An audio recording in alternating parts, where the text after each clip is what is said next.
Tellier et j'appelle Madame Anne-Laure Nava-Fléchère, ainsi que Monsieur Denis Deschamps, notre collègue de la CCIP, délégué à l'innovation, à la recherche et à l'intelligence économique. Alors, Madame Nava-Fléchère, je crois que vous nous avez apporté quelques éléments qui vont pouvoir vous permettre d'expliquer ce que fait votre société. Et je vous invite à nous faire un bref historique de votre société qui a été créée en 1947. C'est bien cela. Je vous laisse la parole. Merci. Effectivement, la société Tellier a été créée avec ce produit que vous verrez en version miniaturisée derrière, le moulin à légumes professionnel. C'était à l'époque de Mantelet, que vous connaissez certainement, qui a inventé le moulin à légumes. Là, c'est une version brevetée par Tellier qui a permis d'adapter l'invention du moulin à légumes avec un système breveté de double pale qui permet de racler le fond et le côté. Et ce premier brevet a permis le développement de l'entreprise et l'industrialisation de plusieurs moulins à légumes, on en est à plusieurs millions désormais vendus. Donc l'histoire ensuite a continué. Monsieur Louis Tellier était un inventeur. Il a ensuite créé un coupe frites qui a fait connaître la frite française dans le monde entier. Ce produit a d'ailleurs été primé à l'époque dans un concours de design international à Stockholm.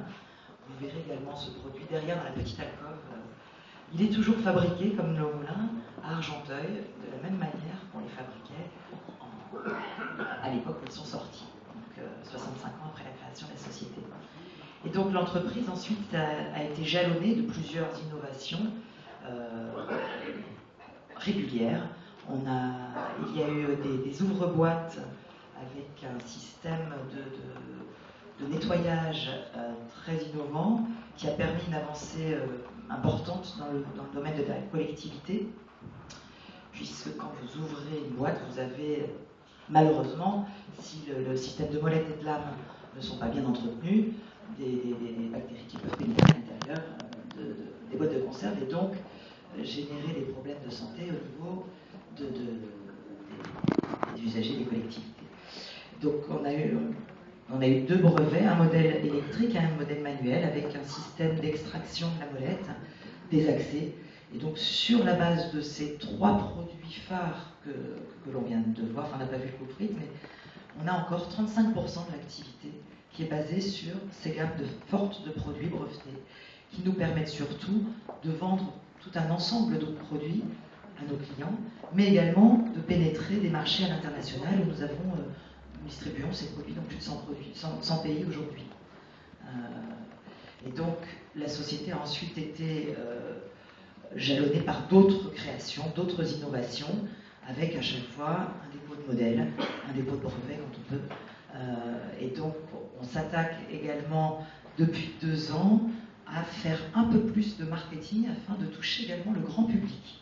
Donc le grand public, c'est aussi du packaging, ce sont des marques, ce sont des designs, on travaille avec des designers, on travaille également avec des chefs partenaires. Donc vous verrez la marque YouCook, qui est la marque grand public du groupe avec de l'innovation et une illustration assez concentrée dans un petit produit que vous verrez derrière dans l'alcôve, qui est une tablette, un moule pour faire une tablette en chocolat de manière ludique, pratique, où on a à la fois une marque tactile et visuelle, où on a à la fois un dépôt de modèle et un brevet. Donc voilà un petit peu.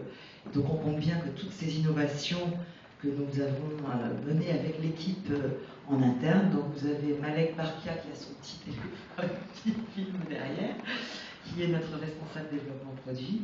Nous avons un directeur technique, nous avons également en interne une designer et nous travaillons avec des designers externes aussi, et un ingénieur mécanique qui met au point des produits techniques comme ceux-ci qui à assembler et à faire en plan sont assez compliqués.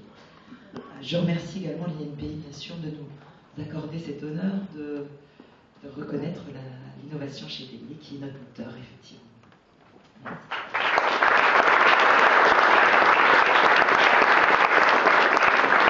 Merci. Merci bien Madame Nava-Fléchère. Est-ce que vous pouvez de décrire peut-être rapidement votre stratégie de propriété industrielle. Comment celle-ci vient conforter en tout cas vos marchés,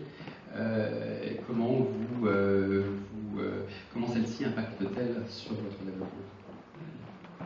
Elle est primordiale parce que la mondialisation a du positif, on exporte beaucoup, mais elle a aussi du négatif, parce que les copies sont très rapides à venir.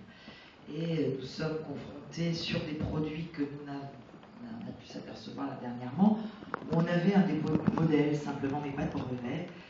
Quand on est sur une technicité